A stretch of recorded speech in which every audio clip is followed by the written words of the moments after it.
Hello and welcome to another draft episode of the Father and Son Pastime podcast. I'm Patrick. I'm Kevin. How are you? That's my dad. Dad, we're back in action. We're doing another draft a little before Father's Day, a little before our Minnesota trip. For our early listeners, before the people that, eventually watch a couple minutes and move on to the next podcast. If you're in Minnesota... There's no competition of podcasts, by the way. We're coming. Yeah, absolutely. Yeah, we have all of our 45 subscribers. Don't know of any other podcast. Yeah. We are coming to Minnesota next week, the day game on Wednesday. I'll get this posted before then. And we're seeing our 11th MLB ballpark, so we're really excited about that. Yeah. But, Dad, we're here today to talk More about... than a third involved. Yes. Yeah. But, Dad, we're here to talk about players that have been to all the MLB ballparks and have actually played on the field.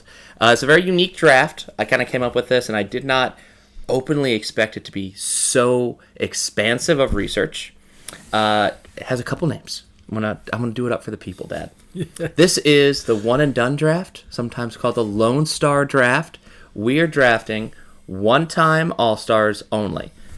Second All-Stars, you're not on the list. No All-Stars, you're not on the list. Specifically, people that have only got that nomination to the All-Star game once. They could have played, they may have not played, they could have been injured, but as long as they've been nominated, they count, and only once.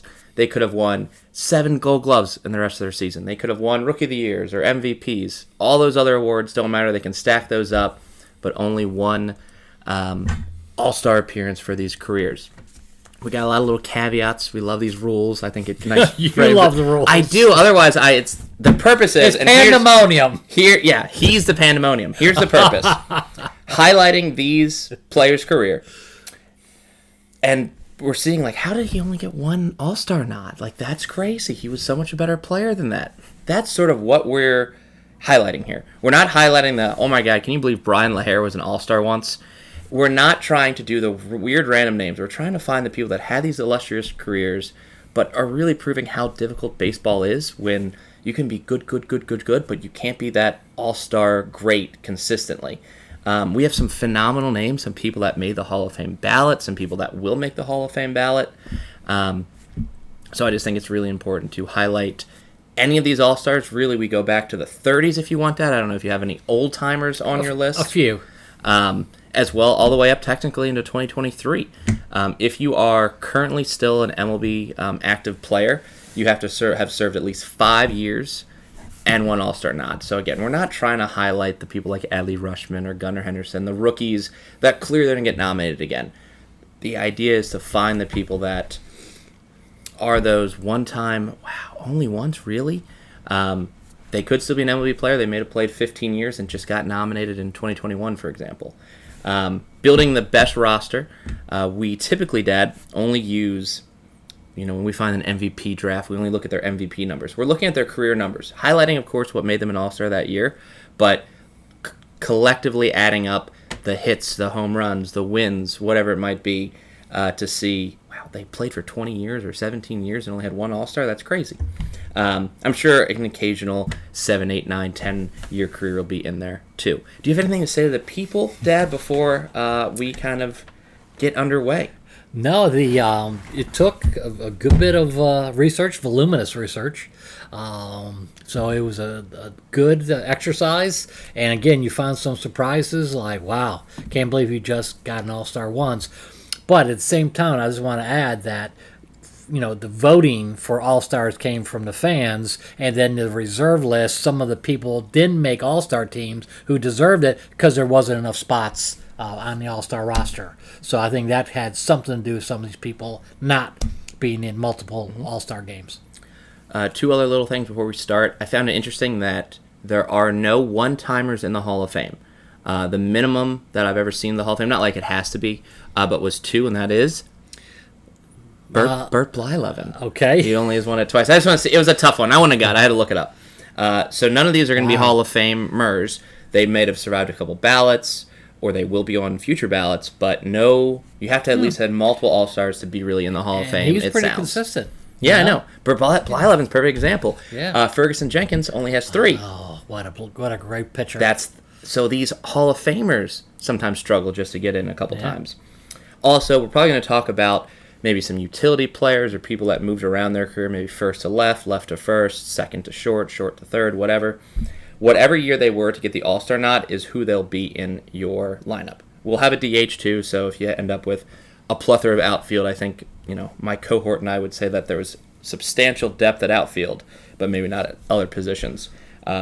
So where DH may come from the outfield, but he could really come from any position. We're just doing one pitcher, really the starter. We're not going to go crazy into the bullpen or the closers or anything like that. I'm assuming my lovely partner has a pitcher laid out. Several. We love it. Dad, just in case you pick my first choice. Well, why don't you, Dad, shuffle? Because I always think we shuffle live on air. So make sure the lovely people, I think that's a new strategy for me. See, he's dropping cards, people. He's stacking the deck. I always seem to lose the pull, so I want to change my odds. Dad, you get to choose who pulls the card first, yourself or me. You pull first, because I know that way I can pick the winner. Highest card picks who goes first, themselves or the other person. I'm going a little lower. I got an ace. Good. Now he could tie. You could tie it. Yep, 7. You got it. Fantastic. I don't know how many pulls I've won, but it feels like 2. That was a good pull. Dad, I'm so happy, and I'm very curious if you agree with me that there was a clear 1-1 on this draft. Yes and no. Okay, interesting. Yeah, but I think you're going to pick them. I am going to start off with the person who has the lowest career WAR that I found, really, on this draft. A lot of people had stuff in the teens and the low 20s. Plenty of people in the 30s and 40s, which is really substantial. But this guy had a very, very, very under 10 career WAR. But he's arguably the best athlete on this list, maybe best athlete of certain decades, maybe of, who knows, could be of all time at least. But Bo Jackson is going to be my number 1 overall pick. I'm taking him in left field. We do have a sort of a understanding among our outfield crew that anyone can kind of shuffle around. But as of right now, I'll have Bo Jackson in left field. Terrific. I have next 2. You do have the next 2. All right. Here we go, Cubs. I'm going Nick Markakis as my right fielder. And you want to talk about Nicky, or you going to talk about both of them after your next draft? I can talk about Nicky. 33.6 WAR, 3 Gold Gloves, lifetime batting average of 288, 9 seasons in the top 10 for games played. Mm-hmm. Very, very sturdy. Baltimore made a mistake when they let him go, but one of the unsung heroes that was consistent, 288 batting average for, I think a 14, 15-year career. Unbelievable, I think, and just great defense out in right field. So, yes, he is the number 1. And, go ahead. One quick thing to add about Markakis, he was a Silver Slugger in there, too. And he got the All-Star nod for the Braves, not the Orioles. Yeah. And I got a quick center fielder, Jacoby Ellsbury. I'm very angry, but that was my 1, 2, 3 outfield. That was my Bo, Nicky, and Ellsbury. So. Well, now you got to go plan B. That's okay. You want to talk about Ellsbury and his tale of 2 teams. Yeah, I mean, 31.2 WAR, 284 batting average, fantastic in Boston, fast, prototypical leadoff hitter, really was a star in Boston. Went to New York, and from games played was 150 to probably some years he only played 75 to 90. So he had that many injuries, and the money they paid him was a 5-7 year deal, something like that. It was a lot. It was Yankee money back then. Yeah, it just never materialized. But when he played, he was a cornerstone and a straw that stirred the drink. So, great center fielder. Too bad he didn't stay healthy. But, yeah. So, we've drafted a complete outfield so far, just on separate teams. Obviously, Bo had the shortest career out of them. So, it's more understandable out of those 3 that he only got 1 All-Star nod. Jacoby's career did obviously slump off, but Nicky only getting 1 All-Star nod really was a name that kind of came to my mind before I even really dove into research. I'm like, well, Nick Markakis is this person. How do you only get 1 All-Star? So, great draft so far, Dad. Thanks. Jacoby also came in second in the MVP that year of 2011 with the Red Sox, and was a Silver Slugger as well. So you got 2 Silver Sluggers in your outfield, so that is a great outfield, and people that weren't really known to be hitters. Jacoby's fast, leadoff. Markakis was consistent, always healthy. I don't need to really draft any other outfielders for a while. I can wait on them, unless you grab somebody for a DH. But I'm going to grab one of the few MVPs on this list, Dad. He did not obviously get it in his MVP All-Star season, I will say that. He ended up in second that year, but he did have an MVP in, I believe, the previous year. But the 1992, the year I was born, shout out to an older player, but Terry Pendleton of the Atlanta Braves was second MVP in 92, finished with an MVP in 91, Gold Glove defense. I thought clear and away, there's no way I could not draft this guy with 3 Gold Gloves and an MVP. I mean, just only one All-Star in all those years. Great World Series, too. Phenomenal. So I wanted to give a shout-out to a guy that I never watched play. Part of this was learning about how good players were pre-me into baseball, pre-me watching baseball. But Terry Pendleton will be my starting third baseman. Okay. And then I think there's a lot of good options from here. I'm trying to think what makes the most sense. I think I'm going to go ahead and draft my pitcher next. There's a lot of great pitchers. If you go WAR, there's a clear winner. If you go total wins of a career, there's a career winner. I'm going to go neither of those directions. I'm going to go who I think just was dominant for kind of a short time, but I don't know how in that dominance he only had one All-Star for the 89 Athletics, Dave Stewart. 4 20-game winners in there.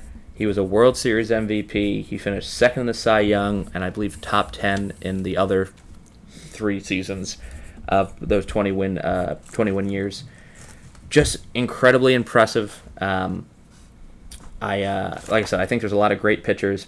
I don't think anyone will be as dominant a one-year All-Star as Dave Stewart. I'm curious to see who you see, but I want to set the tone. And went out to be a very good coach. Yeah. Okay. So 89 Athletics, a lot of late 80s, early 90s Athletics are in my board. I don't know if I'll end up drafting them, but those are some good teams as McGuire and Canseco were the attention, and other people maybe didn't get the votes for the All-Star game. Beautiful. I think you're well researched. Thank you. You too so far. I'm going get my first baseman.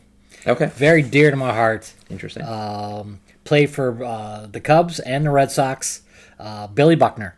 Oh, wow. It wasn't even on my board. Well, tell me more about Billy, because obviously... 289 lifetime batting average. Played 22 years. Had a 15 WAR. But what he did was the consummate hitter. Not a great deal of power, but in the third, fourth in the batting order, he always came through. To have his injuries, and he had a hard time running, to have a 289 batting average, phenomenal. And he played for 22 years. He also became a manager in the minor leagues. But, people remember him for that ground ball and everything else. But when he played for the Cubs and the Red Sox and a few other teams, he was one of the leaders. Also, a fantastic high school athlete. He got full rides as a wide receiver to UCLA. He had that much speed and then got taken away with the injuries and everything else. But Bill is my first baseman, and for a lot of reasons, I just think he was a great baseball player. Go ahead. Just to adding to that, because I'm looking at his baseball reference now, I'm quite impressed because you just do know that Red Sox error. He had 500 career doubles. It's very impressive. So your first baseman is consistent, very consistent offense so far. Him and Markakis should have great conversations for decades to come. And you know what? He gets made fun of that ground ball, but he was a great defensive first baseman as well. Yeah. But he would start out as a left fielder and then move to first base because of his injuries. But he started out in the outfield. Just FYI. We all make errors. That's right. Yes. And then what I'm going to do, I'm going to go second baseman. Ooh. Let's see who you take. Mark Grudzielanek. I think Grudzielanek got it as a shortstop, by the way. Okay. Because he's on my list for shortstops. Okay. But you can talk about Mark Grudzielanek if you're taking him regardless, unless you have someone else at shortstop. He was my choice for second baseman. I don't think he was. Okay. I think he was a full-time shortstop at the time of his All-Star. But when he was with Montreal, he was a second baseman, and with the Cubs, he was a second baseman. All right, so he got it in 96 with the Expos. He was a second baseman. And I clicked the wrong thing. He He was a full shortstop in 96, 153 games. So you can take him as a shortstop, or you can not take him. I'll take my shortstop. Okay. He was my number 1 pick as a shortstop. Okay.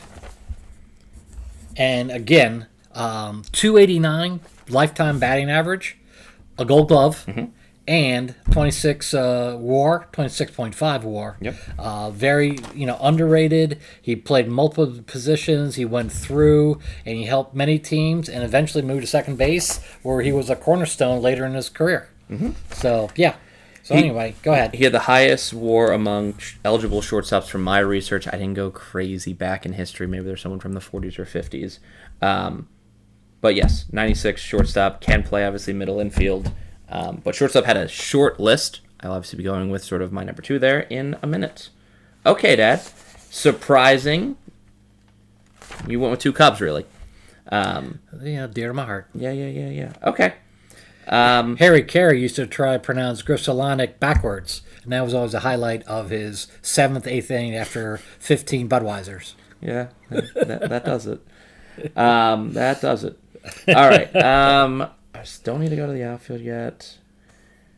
I'm curious. Obviously, the targets are going to be catcher and second base, I think, because you took your first baseman. So let's do that. I'm going to do Howie Kendrick at second base. So Howie Kendrick, in a way similar to Grudzielanek, but in a way similar to a lot of these one-time All-Stars. He was a utility guy. I would argue maybe a little bit of a better hitter than Ben Zobrist throughout his career. Had a 35 WAR. I believe that's highest for eligible second baseman. Obviously played a little bit of left, mostly second, could play short, could play third, wasn't that good at those positions, but he had a lifetime 294 average, so plenty of seasons above 300. Again, utility player, defense kind of molded around, but he never had a Gold Glove or anything like that, but I always thought him in that 2019 World Series was super fun to watch. He's the NLCS of that Nats World Series run. So yeah, I just wanted to give shout out Howie Kendrick, 15-year career, and I was surprised that there was only 1 All-Star mention. So taking Howie. And then I am going to go catcher, Dad. I think this makes the most sense to do, but I'm doing Brad Ausmus. Okay. And here's why. So there are better hitters on my list for catcher. You'll probably take one of them. There are players that had better All-Star years than his 1999 Tiger year.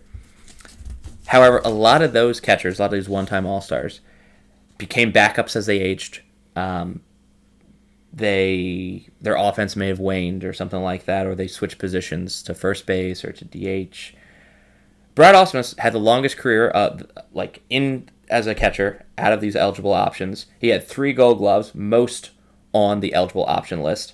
So I think Brad Ausmus and Dave Stewart, when I kind of saw that early on, they pitched similar times. Dave Stewart was kind of retiring as Ausmus was coming up as a rookie. But I think they could be really good for each other. And I like that battery combo of Dave Stewart and Brad Ausmus. I think Brad could kind of calm Dave's energy when he would get kind of like crazy. And I thought he'd be, again, he's not going to wow anyone with his offensive numbers, so I'm not going to share those. But Brad Ausmus, shocked that he only had 1 All-Star. I think his, batting average might have hurt him along the way, but he was a leader of the team and ended up being the manager. So it's amazing how many catchers have become managers just because they know the game so well. Yeah. So, 93 to 2010, 18 years, probably 15, 16 of them as a true starting catcher. A dozen of those years are more than 100 games. So really impressive numbers. Never had more than 10 home runs in a season. So sweet. Offense isn't there. All right. I'm going to do third base and second base. Oh, okay. I'm going to start my third baseman, Scott Brocious. Whoa. Okay. All right. Scott Brocious was Terry Pendleton. I love that for me. But go ahead. Tell me about Scotty B. World Series MVP. All right. 1 Gold Glove. 15.7 WAR. 257 lifetime batting average. A good leader of the team. And with the Yankees, he was phenomenal. World Series MVP. You can't knock that. Not knocking. I'm going to raise you in a full season MVP and not just a couple of 5 games of the Yankees in that year. He caught fire at the later half of his career pretty well. He was on my board of third baseman, but not my final 2 picks. Okay. Terrific. Second baseman goes back in time a little bit. Tony Taylor. Tell me about Tony Taylor. 19 years, 23.2 WAR, 261 lifetime batting average. Ooh, Tony Taylor's a 2-time All-Star. Next.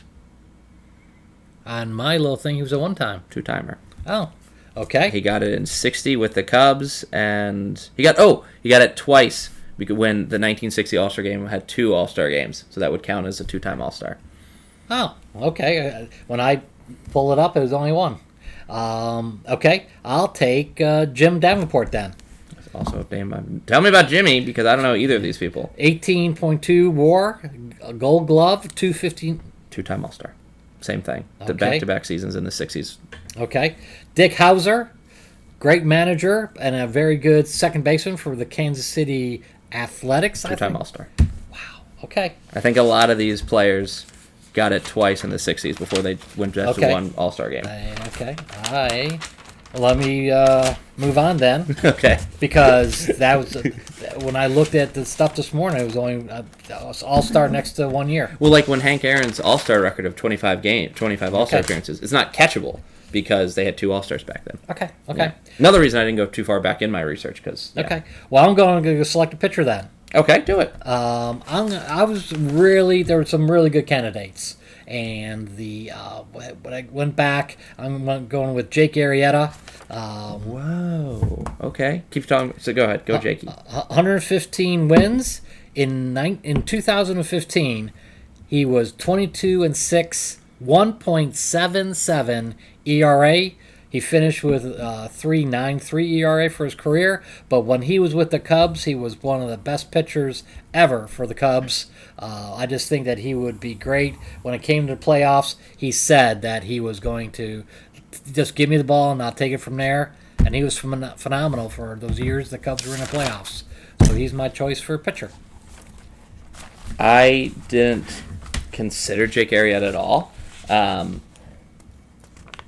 That was a crazy year for the Cubs. The 2015-2016 Cubs, obviously coming out of the ashes for Jake twice, both the Cubs history and the Orioles just letting him go, really, thinking he wasn't going to make it and it coming to make a Cy Young. Great pick. He was in your Cy Young draft, if I recall that. Yep. Very controversial Cy Young year, if I recall. I think Zach Greinke had like a better year, but Jake got more votes and maybe it was a little bit of the new hot guy on the scene type of thing, and Zach Greinke was consistent.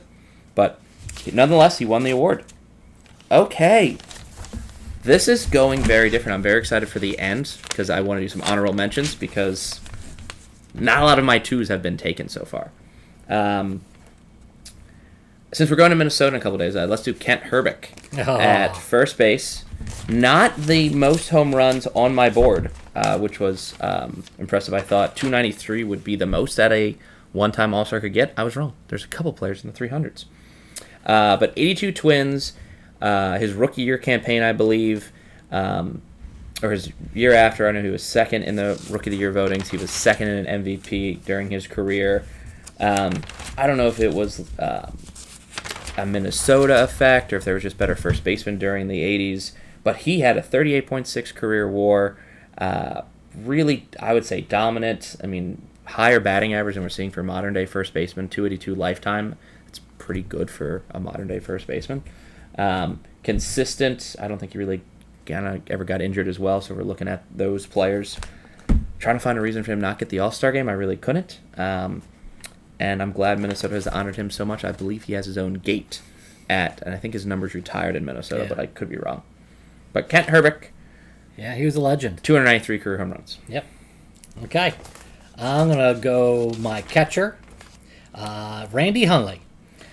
14 years, 11.6 WAR, 1 Gold Glove, and then in his career, he was in the top 10 of all defensive categories in the decade of the 60s. His fielding percentage was 9.95. Very good defensive catcher when it was day baseball in Chicago. You got to give him credit for playing 14 years. Didn't hit a whole bunch, but defensively and as a leader, he was one of the stalwarts of that. So, yeah, So he was my catcher, and I'm going to go DH right now. And I don't know if you ever heard of this guy, Von Hayes. I figured you're going to go through Von Hayes. Have you ever heard of him? I have heard of Von Hayes. He gets all the Christmas presents. Tell me you haven't heard of Von Hayes. Got one from Von Hayes back there. Randy Hundley wasn't even on my list. So I was learning about him. But Von Hayes of the 89 Phillies, I'm assuming playing right field. Tell me about obvious white guy Von Hayes.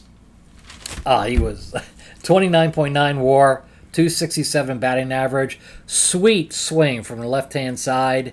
WAR number 18. A fan favorite in Philadelphia. So, again, he was one of those... I think he wore 26. Really? Yeah. Okay. But anyway, he was one of those steady hitters that the Phillies had during that era, and they had a lot of fun in Philadelphia. But just for memory's sake, I had to go with Von Hayes. So is he playing left then? He's my DH. Oh, DH. I'm so sorry. Yeah. Okay. My bad. Von Hayes, DH for Dad. Dad hitter. There we go. Von Hayes is DH. I think that's a couple picks left. Yes.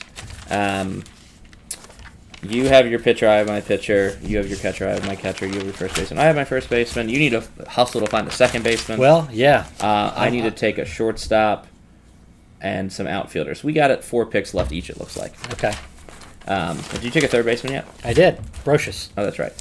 Then, it probably ends with me. I think I have 2 picks, you have 2, and I think you might be done. Yep. And then 2 for me, and we're done. Okay. Then I'm going to strategically take some outfielders. I'm going to take Jay Buhner in right. Oh, he's right there for me. Yeah, I don't know why you took Von Hayes over Jay Buhner. Just because of the TV show. I know.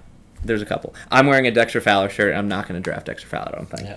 Yeah. He is on this list, though, so I did want to represent. Jay Buhner, 96 Mariners, so team that is near and dear to my heart, the late 90s Mariners. 310 career home runs, only 1 Gold Glove for him. Very strong guy, probably a horrible trade for obviously the Yankees and the Mariners. Well, Frank Costanza got very upset that they traded Jay Buhner. A great hitter. I was shocked that Jay Buhner, maybe because Griffey's getting the attention and then Alex Rodriguez comes up. I mean, and then they have Randy Johnson. I'm very curious that Jay Buhner was like the 6th, 7th name. Almost feels like a modern day Ozzie Albies. Like, this guy can hit. Let's give him some more attention. Yeah. So Jay Buhner is going to be my right fielder, and I might as well go ahead and take my center, and it's going to be Lance Johnson. It's going to crosstown rival, obviously the shirt I'm wearing. Also the 96 year. 96 was a lot of one-and-doners. He finished 18th in the MVP, but he had 30 career WAR, a really long career. Crazy amount of steals. I think he had more stolen bases than he did RBIs. I'm going to check that. But I need a leadoff hitter, and Lance Johnson has the speed and the slap hitting ability to do that. So Lance Johnson, 34 career home runs. We love that, but he had more RBIs than stolen bases, surprisingly, but he had plenty. He was very, very fast. Led the league in hits twice, led the league in triples 5 times. That's a fun stat for a 90s player. When everyone's juicing, he's speeding around the base path. So Lance Johnson as my leadoff and center fielder. Dad, I believe you are left with second base and an outfielder. An outfielder. I'm assuming a left fielder, but it can be really anybody. Well, my outfielder is Tom Brunansky. Okay, these old names. We are literally doing the old versus the new draft. 22 WAR. He had 271 home runs. He did. Played for 14 years. 245 batting average. Very much of a consistent hitter. Angels. And he was part of that Angels outfield that, he was a consistent kind of Dwight Evans kind of outfielder that he did a lot of things and didn't get a whole lot of notoriety. But 271 home runs, pretty good. Yeah. Now, the second baseman, I'm going to do probably a stretch of a couple people. I have 1, 2, 3, 4, 5. I have like a dozen people to recommend. Okay. I was going to go Roy Smalley, but at the same time, I know he played all infield positions, but during his 1 year, I don't know if he was a shortstop or second baseman. Because I know with the Twins, he was a shortstop. Yankees, he played all over. 79 All-Star was a shortstop. Okay. And then Don Buford was a second baseman until he got changed to the outfield later in his career.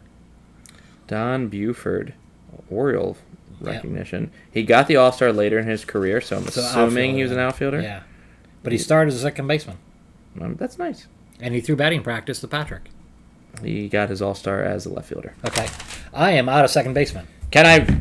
Here's what we're going to do, Dad. I'm going to say the names. Okay. Rather than think you have them look up, I think what you should do is go for name recognition. Okay. And then I can talk about stats. Okay. It also honors all these great second basemen. Jonathan Scope, the 2017 Orioles. Brian Dozier, the 2015 Twins. Tom Herr, the 85 Cardinals. Bip Roberts, the 92 Padres. Mickey Morandini, the 95 Phillies. Eric Young, now senior, of the 96 Rockies. Like I said, a lot of those 96 people. Joey Cora of the 97 Mariners. Tony Womack of the 97 Pirates. More recent people, Aaron Hill of the 09 Blue Jays. 2010 Braves, Martin Prado. And Ketel Marte of the 2019 Diamondbacks. Still technically playing, but only a one All-Star. I'm going with Tom Herr. I figured you were with the old theme going. Yeah. He was 5th in MVP that year. Felt like an 80s second baseman is kind of the vibe I got from Tom. Yeah. And he's from Lancaster, Pennsylvania. He is from Lancaster, Pennsylvania. Okay. Beautiful. Beautiful. I got a heck of a lineup. You do. Start making your lineup. I'm very curious. And then we'll kind of rifle through them. I have so many honorable mentions. To close out, I'm going to take Rich Aurilia as my shortstop. Rich Aurilia, I was a little surprised being on those good Giants teams with Barry Bonds that it just didn't elevate his status, really. So Rich Aurilia, definitely a lower WAR at 18 versus Mark Grudzielanek at 26. Lower career average. But he was a Silver Slugger. There he was an All-Star. And 12th in the MVP voting, which is really hard because that's 2001 peak steroid era. And I don't think there's anything linking Rich Aurilia to steroids, so I think he kind of earned that MVP, those MVP votes. And I'm just curious here for those people at home, as my dad makes his Lone Star lineup. There we go, a little alliteration. In the MVP voting that year in 2001, tell me some names: Barry Bonds, Sammy Sosa, Shawn Green, Kurt Schilling, Todd Helton, Rich Aurilia. There's a couple more, but those are some of the bigger ones. But there's a couple of steroid names in there. And then Rich Aurilia coming in with the same amount of votes as Randy Johnson and Mike Piazza. So that's interesting. So great that year and had a pretty decent career for my shortstop. Dad, I am now down to my DH. I had so many outfield options. There was a ton. Yeah. I mean, when I did all the research, there's had to be 20 outfielders, you know, and I think that's just the nature of the beast. Yeah, there's a lot of high WARs out there. There's a lot of home run hitters. I have a lot of thoughts. I'm gonna go with Ryan Klesko. Ryan Klesko, power hitter, first baseman, left fielder, and a DH in his career. So I think he's athletic enough to move around positions. Obviously, he is a bopper. I think he got his All-Star nod as a left fielder. I'm going to check on that. And not a first baseman. Let me see, actually. Let me see. He got it. No, he did get it as a first baseman for the 2001 Padres. Career WAR of 26.7. And he finished with 278 home runs. So yeah, I'm pretty confident with Ryan Klesko. I liked watching him play, when I was basically 10 years old.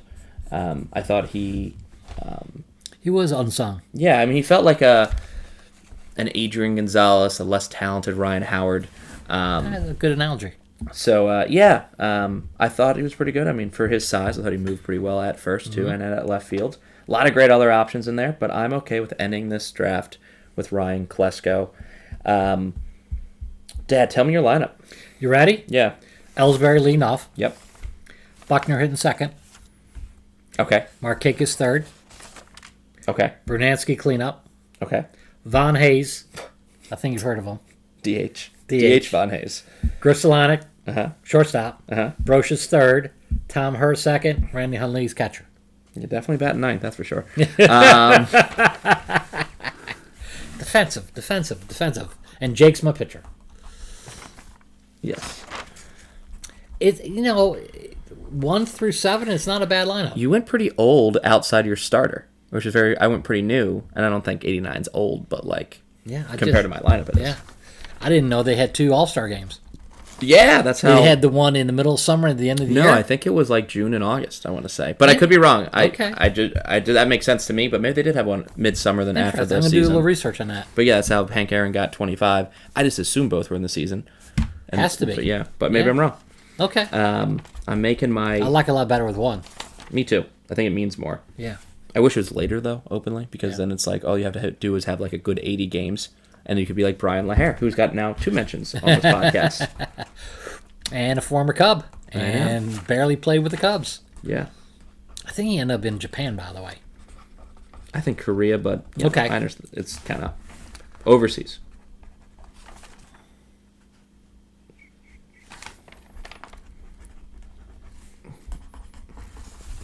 I like to make that out. Okay. Definitely leading off is Lance Johnson. Him, Ellsbury. I think Ellsbury has a nod. What do you think? I think so. Okay. I think Jacoby's probably just a little bit. His prime was a little bit better, but obviously Lance Johnson had a better, longer career. Okay. So, what are you going to get? Are we playing each other for 18 years straight, or are we playing each other 1 game? Probably Jacoby for 1 game. Okay. God, who's gonna? I would go Howie Kendrick, off second. Okay. Batting second. Or Rich Riley. I like Howie Kendrick batting second, actually. My big hitter from there is probably going to be Buhner. And then Kent Hrbek cleaning up. Wow. I like third baseman for some reason, always batting 5th. I don't know why. I just do. Terry Pendleton, 5th. I'll go Klesko, 6th.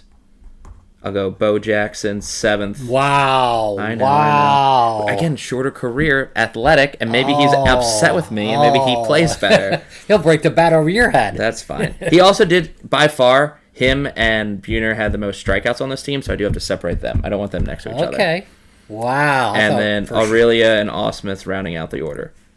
And then Dave Stewart pitching. Well, both our catchers can't hit. Mine can hit a little bit better. I think I have the nod in catcher. You have the nod in shortstop and center. Who the hell's your second baseman? You don't even remember. So I'll take Howie Kendrick. I don't know. That's tough. Tom Herr had a good career. Who's your right fielder? My right fielder is Berdansky. Consistency. No. It's Markakis. It's consistency or power. First base is Buckner, Hrbek. I like that for me. Your third baseman sucks compared to mine. He's not an MVP. Berdansky, Klesko, Bo Jackson. Do you have a better left fielder than Bo Jackson? I don't think so. Who's your left fielder? Berdansky. No, Von Hayes is your DH. Yep. I like Bo Jackson. Yeah, yeah, no kidding. It's a pretty even team, as we always end up drafting, Dad. And then the pitchers, I think, right now, depending on their height of their career, I go with Arrieta. Yes, Dave Stewart was better for longer. Yeah. But, yeah. For a 4-year gap, Arrieta was top of the heap. 4-year gap? Did he get a Cy Young? No, but he had 4 back-to-back 20-win seasons. And Jake Arrieta barely had 80 wins as a career. Does he have a ring? I don't think... Actually, he might. When's the last time the Athletics won a World Series? 89? 90? I don't know. But I'm just thinking... I thought he was a World Series MVP. A ring could make the difference. Well, so could a World Series MVP.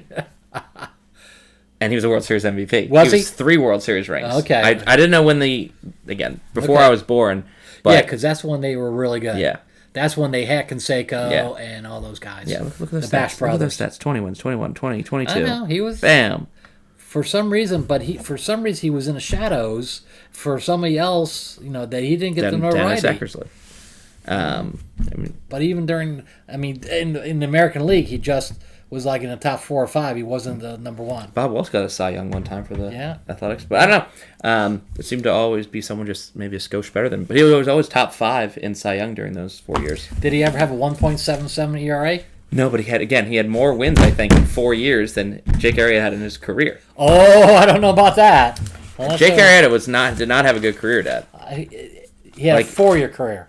He had 115 wins, Jake. But I'm sure that pales in comparison to Stewart. 115 to Jake. I know. And then Stewart had 80 in 4 years, so okay. He had 168. Okay. What was his lifetime career ERA? I got 3.93. Stewart's a 3.95. Oh. That's very interesting. Ooh. What was his worst season? Jake, as he got with the Phillies, I think had a losing year. Phillies, he was 5-14. Yeah. That's pretty bad. Yeah. Yeah, that was the end of his career. His arm just gave out. Yeah, that's fair. Dave Stewart had a 7-14, but he only had a 4.73 that ERA. That year. Oh, okay. Well, it's pretty even pitchers, I guess. Yeah. Yeah. I think.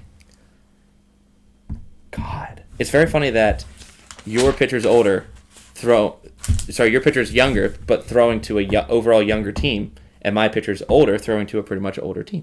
So kind of interesting. Maybe it'll be. I think defensively, I might have you. If we played one game together, who would you say is your Lone Star All-Star? Who would be your team, your game All-Star winner of your one game? Markakis. Really? You think he's your best player? Yeah. Okay. I mean, if you look at what he did in his career, it was amazingly steady every year. And he stole bases. I mean, Gold Gloves, stole bases, high average, played almost like 152 games a year. I mean, 33.6 WAR, 288 average for his. I know. Good. And good guy. Look at this: 9 seasons in the top 10 for games played. 9 seasons, 3 Gold Gloves. That's pretty damn good. It is. I would lean. I just think Bo Jackson's the gamer. I think if you said, Bo, we're getting this team together for one game, I'd be scared. Yeah. All right, let me do a few honorable mentions. Thanks for listening. If that's all you want to do for 40 minutes, we understand. I'm going to highlight maybe 3 names that still didn't get mentioned for each list.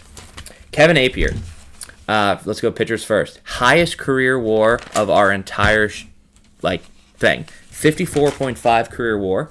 So if you were a WAR guy, he is the pick.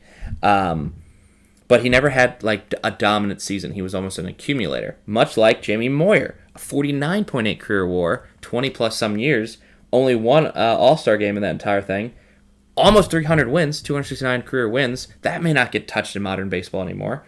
And he threw 85. But he never really got majorly injured. I mean, throwing all those years. So I think those 2 names were something that I really wanted to recognize. And then Steve Stone, I know we talked about him in previous conversations, Dad, but at most single-season wins that we looked at for a one-time All-Star, 25 wins, was a Cy Young, top voting in MVP that year too, but really didn't have a lot of career numbers around that. If we were looking at best All-Star years, I think he is the selection. Looking at outfielders, I don't know why I'm going pitcher to outfield, that's where my mind's going. BJ Surhoff, I think, truly deserves a conversation because of his athletic ability to play catcher, then go to the outfield, and I think he had some infield ability too. He did. Play a little third base. He got it for being an Orioles left fielder. And a great racquetball player. An athlete. Yeah. So again, kind of compiled his stats, but just wanted to mention BJ Surhoff. I was surprised that no one took Raul Ibanez. When you hear this guy, I was very surprised that he only got one All-Star despite playing kind of like the Jamie Moyer of outfielders, played for everybody, played into his 40s. And then a modern-day mention is Jason Hayward.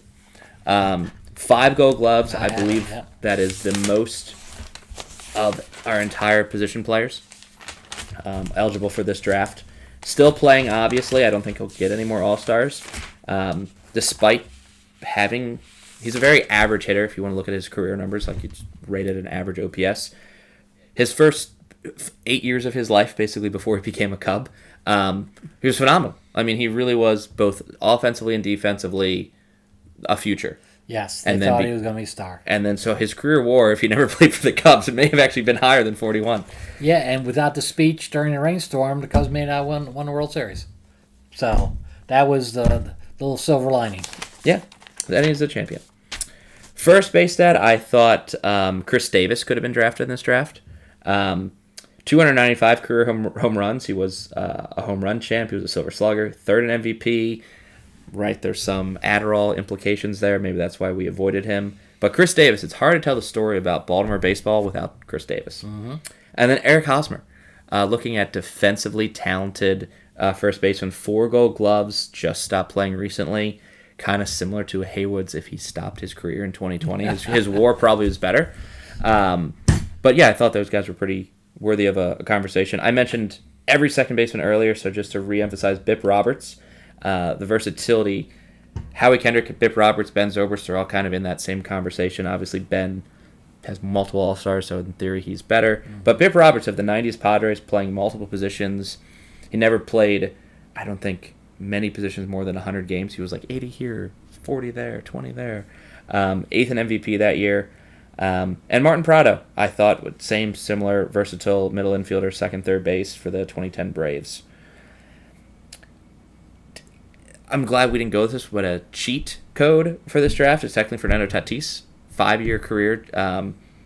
Got one All-Star for the 2021 Padres, but obviously he'll have more of those, so I'm glad we didn't go with that. Royce Clayton, I thought, was a really good 90s shortstop as well. Third base, just a couple shout-outs. Whatever happened to Anthony Rendon. Talk about 4 or 5 years of the best, arguably third baseman in baseball. And then, because I remember seeing like Beltway series, where it was like Rendon and Machado, the best third baseman in baseball. Yeah. And now both are hurt technically right now. But what happened to Rendon in that 2019 I think the team? big contract has something to do with that. And then Kyle Seager, reliable Kyle, 2014 Mariners, very similar numbers to Nick Markakis in terms of games played. Never had a crazy outstanding year, kind of batted like 250. But he hit home runs. He was a king of doubles. Definitely worthy of a shout-out.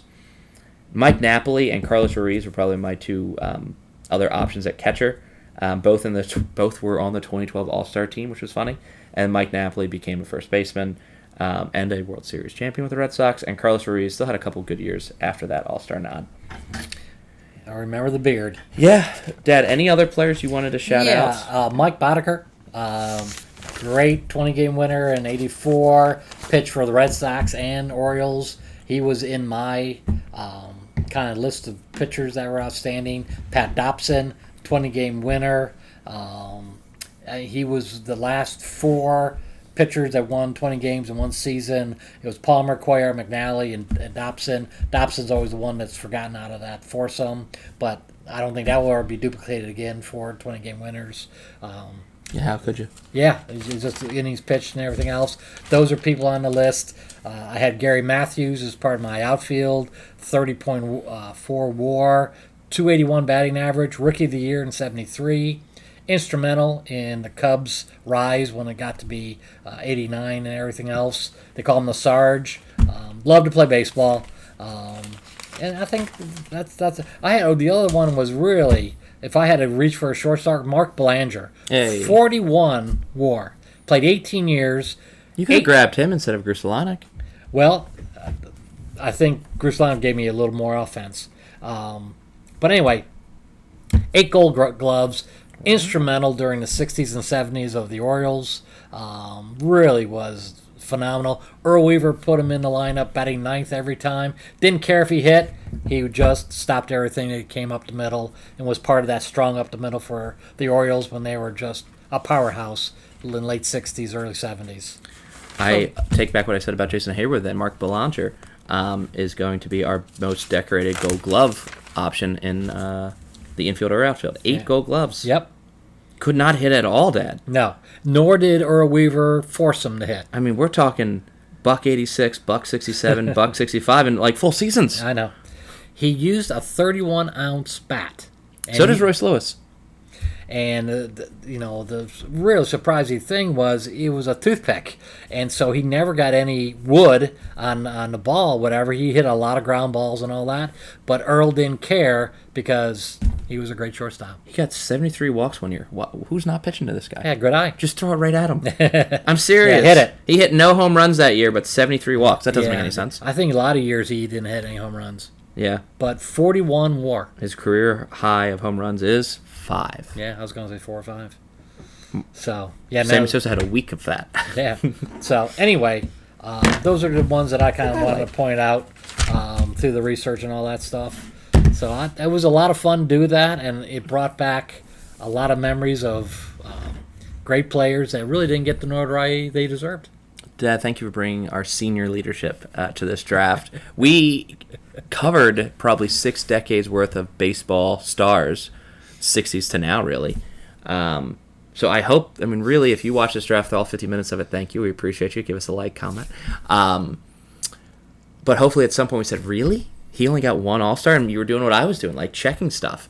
Because it is sort of impressive for these players to have really any career more than like 12 seasons and only have one All-Star. Yeah. And be on this list is shocking.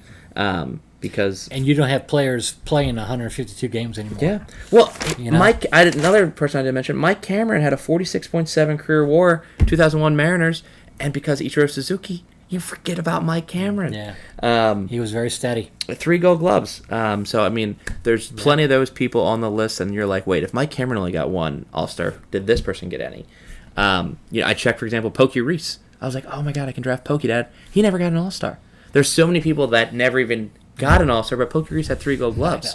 Ray Ordonez, no All-Star, 3 Gold Gloves. So there's a lot of people that are good, that are in baseball history books for certain reasons, one or the other, but never made an All-Star team. So it's really a crazy, difficult sport. Think about all the great middle relievers that never go to an All-Star game because they just don't get selected. Sure. There's so many of them. Yeah. There's 30 teams. Yeah, and right now middle relief is like one of the most important positions on the baseball team. Because the starters go 5 or 6 and need a bridge to the closer. So big part of baseball that's changed in the last 20 years. Dad, this was a fun draft. Obviously, we each think we both won our own draft, so feel free to comment below who you think won. When we get those comments, are always fun to hear and obviously bicker with each other and banter. But again, thank you to my dad, to my lovely co-hosts. Thank you for listening. Please like, comment, subscribe to us. We are at Pastime Podcast _ on Twitter and Instagram, and we are the Father and Son Pastime Podcast on YouTube and Facebook. Anything to sign off with that? I really enjoyed doing this. It took some research, but Baseball Reference is a great tool, by the way. Really, I'm happy for that. But it was fun to go back in time and see who was really the unsung heroes of their decades. So it was fun. I just enjoyed being here with my lovely son. But thank you very much for listening. And now we are going to check out Minnesota. Hopefully we post some photos on there. So give us, when you see those posts, comment as well. And then we're going to start gearing up for some of our trade deadline stuff. It's going to be next month. Those predictions are always fun. And obviously, I'm telling my dad live this on air. I got off the 31st, Dad. So we can see that game together and also hopefully record something because the 30th is this year's trade deadline. And we can obviously do the reactions and all that stuff the day after and how rosters have been completely changed and shuffled. There's a lot of teams right in the bubble. And I think there's a lot of 500 teams. I know they're not doing well. They should sell. I think they're going to sell. But there's a lot of 500 teams in baseball right now that they don't know where to go. So the next 3 weeks is going to be a lot of clarity when it comes to who's buying and who's selling. What a teaser, Dad. And with that, we sign off and we thank you. Thanks again.